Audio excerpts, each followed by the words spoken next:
Coming up, an episode that Bananarama might be pleased with. It's a cruel summer. It is summertime. In Scottsdale, Arizona, where my man Steve Williams is hanging out with me, Al Dominic, to talk about a business that is certainly not boring, yet we're talking banking. Again, unplugged in. Steve, nice to see you.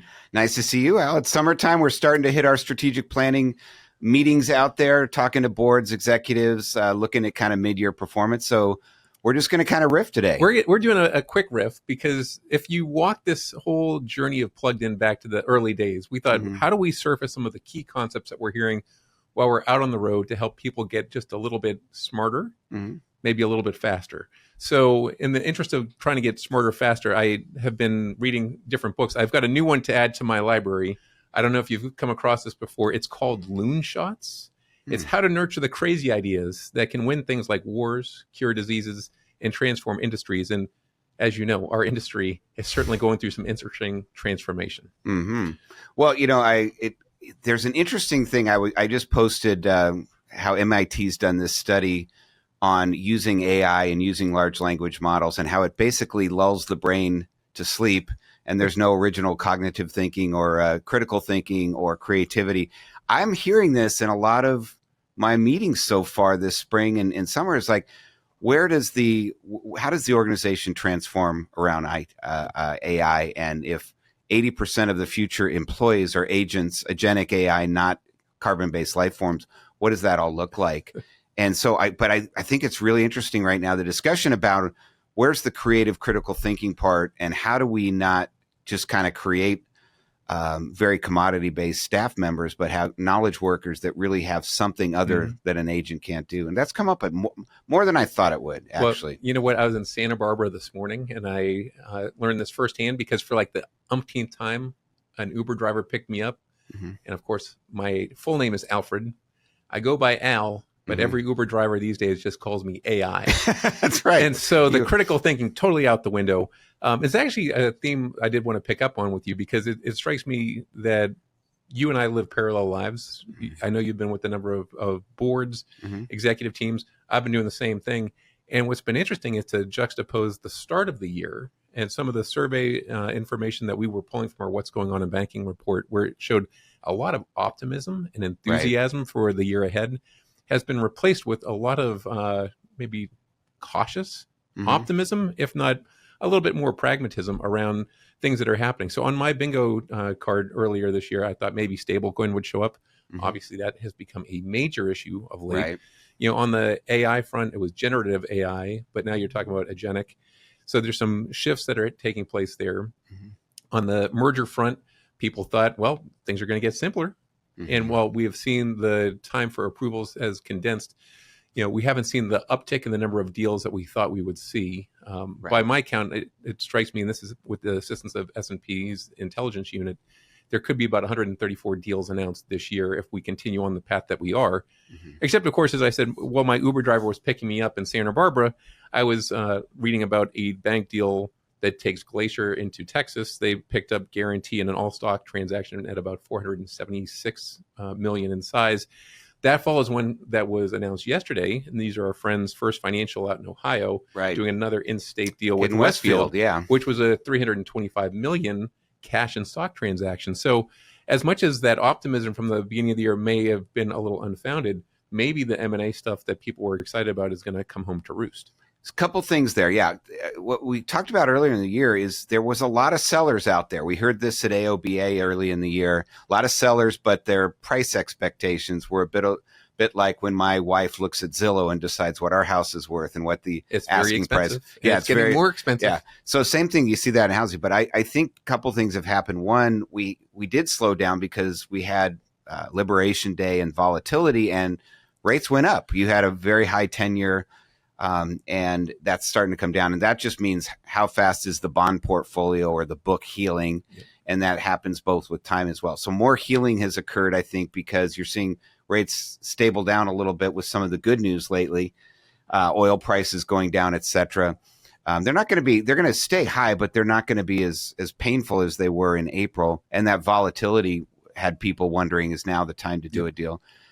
you're starting to see the floodgates open regulatory. So my short answer would be, I think some of the smaller deals where the sellers have been holding out, you're going to see more of that. What I think is a wild card, are we going to see some transformative regional bank deals? I'd probably bet against it right now. Oh, see, I'd bet for it. You think so? So, hey, gentlemen's agreement. We'll see All who right, we'll wins see. it. In December, we'll come back and we'll revisit this one. But I mean, are you going to see some of the, maybe regional banks over 25 billion or even in the hundreds of billions look at some deals this year? I don't know. Yeah, I feel like there's opportunity for some of those super regional players to make a bold bet and say we're going to jump even higher above that $100 billion asset threshold. But you're right in talking about the bond math. Talking about volatility, that's probably one of my least favorite words that has to be acknowledged from the first 2 quarters of this year. When I was with the board down in Texas last week, I was talking to them about what it takes to be a buyer as opposed to a seller. And just back of the napkin math, if you look at a bank with a good return on assets and a strong return on equity, typically, if you've got to be not just average, it could be above average so that you're sitting in the catbird seat to potentially do a deal. People were talking about NIM being as important. I think ROA and ROE, having those strong components gives you a better chance. And I put that out just because, again, when you're on the board of a bank, you're not privy to all the industry jargon and insider insight that we normally come across. So this is really for bank CEOs, is just a simple reminder.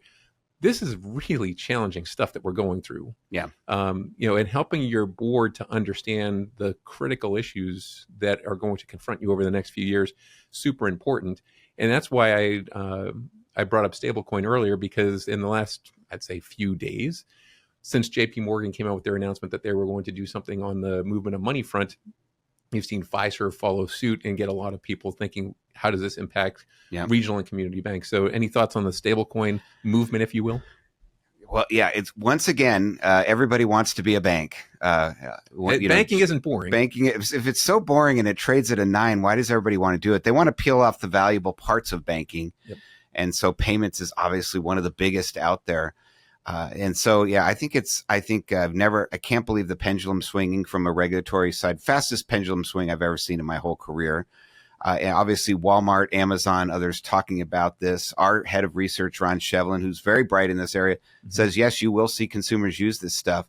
I don't think this puts banks out of business. I don't think it makes banks irrelevant. And I don't think it puts Visa and MasterCard out of business, because if I'm in Safari in Kenya and I want to dispute the trading post payment, I'm not going to do it with stablecoins. So there's not just the technology, there's the legal system of payments globally that's been built.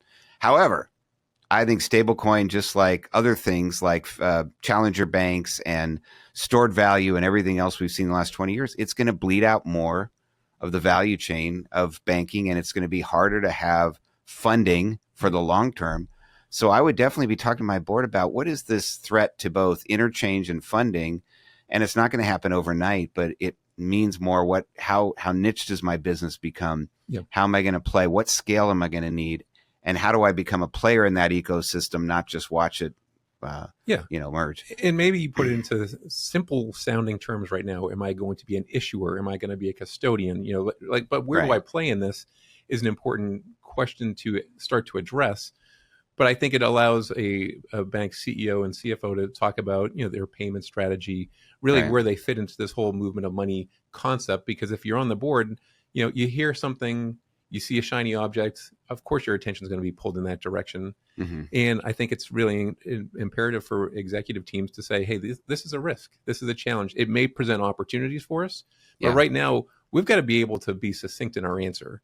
And there's complexity in this. And I was talking with Gene Ludwig a few months ago, who's the former chair of the OCC. He was also a former guest on Plugged In, about stablecoin. And, he reminded me, if you can't explain it as if you're talking to a third grader, then you really don't know what you're talking about.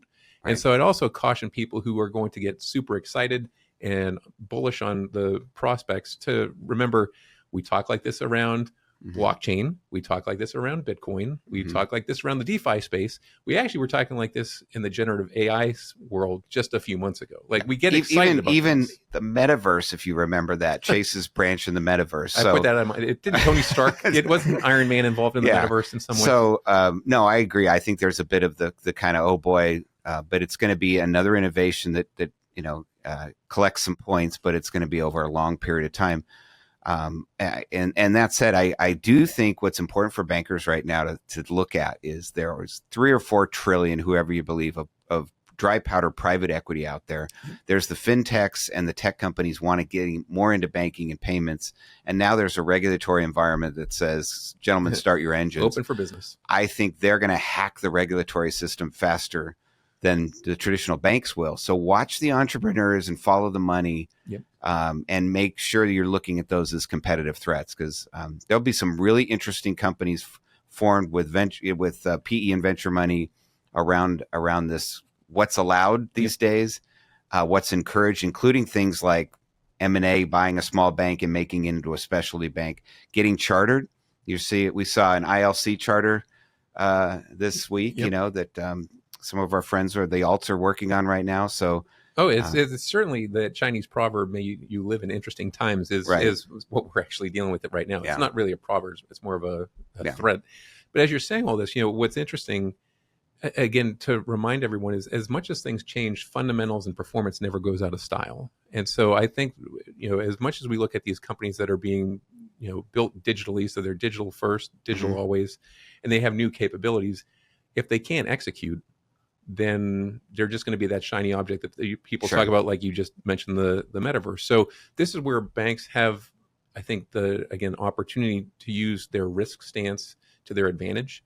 I had a CFO tell me a few weeks ago, if you drive a really fast car, you want to make sure the brakes are in exceptional condition. Mm-hmm. And so I've started to use that kind of mental imagery to say, if I have a sports car, I want to drive that sucker as fast as I can, but I'm only going to take it up to the max if I know that the brakes are going to work when I hit a turn. Yeah. And I think for really high performing banks, they've calibrated their risk stance to take into account their opportunities to pursue. Yeah. And so, again, as the industry moves and changes, let's not ignore the fact that we're in a business that encourages risk taking. Right. It's just a matter of understanding how good are your brakes.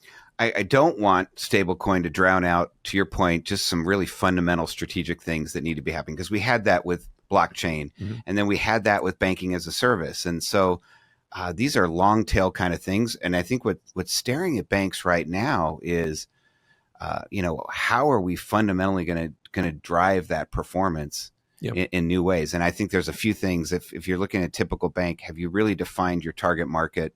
Do you really have a go-to-market growth plan there?